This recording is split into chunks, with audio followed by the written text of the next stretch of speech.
एक डरावनी पर बहुत ही मजेदार और इंफॉर्मेटिव कहानी आपको सुनाने जा रहा हूं। सुनोगे आप? होता कुछ ऐसा है कि आप अपनी ऑफिस की लिफ्ट में जा रहे हो। अचानक से आपको लेफ्ट साइडेड चेस्ट पेन शुरू हो जाता है।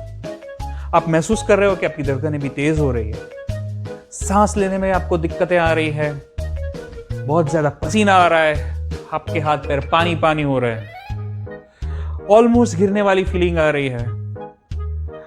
वहीं लिफ्ट में आपका कलीग आपको देख के ये बोलता है, सिम्टम्स तो सब हार्ट के लग रहे हैं। तुरंत ही वो आपको इमरजेंसी में ले जाता है। वहां आपका ईसीजी करवाया जाता है, आपके ब्लड के रिपोर्ट्स भी करवाए जाते हैं। मन में ख्याल चल रहे हैं कि अब मेरे दिन भर गए, हार्ट अटैक आ गया है। थोड़ी देर में डॉक्टर आके आपका ईसीजी चेक करता है और आपको बताता है कुछ नहीं है। व्हाट? कुछ भी नहीं है? इतना सब हो रहा है, ऑफिस से मैं भागा भागा आ रहा हूं और कुछ भी नहीं है? सर, वो हार्ट वाला चैप्टर आपने एग्जाम के टाइम में ऑप्शन में तो नहीं छोड़ा था ना? आपने ईसीजी करवाया, ठीक से पढ़ भी लेते हो? ये सब बता पाओ उससे पहले ही आपको रूटीन दवाइयां देख के घर भेज दिया जाता है। थोड़े दिनों बाद आप एक सोशल गैदरिंग में चले जाते हो, किसी की शादी है, मस्त म्यूजिक बज रहा है, एकदम डिलीशियस फूड लगा हुआ है, आप भी खा रहे हो। अचानक वही सब सिम्टम्स आपको फिर से शुरू हो जाते हैं। चेस्ट पेन, पाल्पिटेशन, सांस फूलना, बहुत ज्यादा पसीना और वही चक्कर वाली फीलिंग। लगता है अब यहीं गिर पड़ोगे। इमीडिएटली आपके फ्रेंड्स शादी में से आपको सीधा हॉस्पिटल लेके जाते हैं। वहां आपका ईसीजी हो रहा है, ब्लड रिपोर्ट्स भी हो रहे हैं। आपके मन में चल रहा है ख्याल, अब तो उल्टी गिनती करना शुरू कर दो भाई, अब तो बाईपास आया ही आया समझ लो, ये तो बड़ा वाला हार्ट अटैक है। वहीं डॉक्टर आता है। आप उनको बताना चाहते हो कि सर, एक्स की शादी थी, सीना चौड़ा करके गया था, पर सह नहीं पाया और हार्ट अटैक आ गया। पर फ्रेंड्स है ना, बोल नहीं पाए। फिर भी जो हुआ वो सब बताया। उसके बाद डॉक्टर ने आपको एक बहुत अच्छी चीज दी, वही चीज जो इंडिया के हर दादी परदादियों की फेवरेट है। उनके हिसाब से हर प्रॉब्लम की जड़ यही है। डॉक्टर ने बताया आपको गैस है।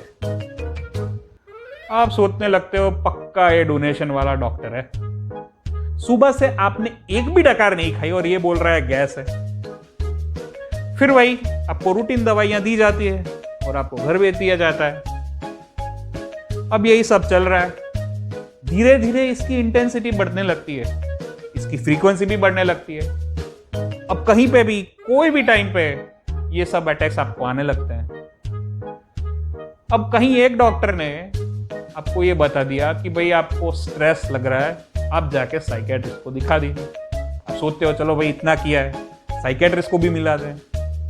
अब पहुंच जाते हो साइकेट्रिस्ट के वहां। अब दूसरे नेक्स्ट और भागा दौड़ी करने वाला डॉक्टर से अलग ये साइकेट्रिस्ट एकदम कूल बनता है। अपने हर एक पेशेंट को आराम से देख रहा है। हाँ, उसके पास थोड़ा टाइम ज्यादा है, क्योंकि अपने यहाँ तो लोग साइकेट्री प्रॉब्लम में भी उसके पास नहीं जाते ना, वो जादू टोना करवाने वालों के पास जाते हैं। ठीक है, अपने 2-3 पेशेंट्स को अटेंड करने के बाद वो आपको मिलता है। आप अपनी राम कहानी उसे सुनाते हो पूरी और पूछते हो भाई क्या है मुझे? सब बोलते हैं कि मुझे कुछ नहीं है। वही वो थोड़ा चौंक जाता है। किसने बताया आपको कुछ नहीं? आपको डेफिनेटली एक प्रॉब्लम, जिसको पैनिक डिसऑर्डर कहते हैं। बराबर कहा उसने। मैं डॉक्टर हर्षिल चौहान, साइकेट्रिस्ट, आज आपको यही पैनिक डिसऑर्डर के बारे में समझाने जा रहा हूं। जस्ट बिकॉज आपके कुछ ईसीजी नॉर्मल आ गए और आपके ब्लड रिपोर्ट्स में कुछ नहीं आ रहा, डजंट मीन कि आपको कोई प्रॉब्लम नहीं।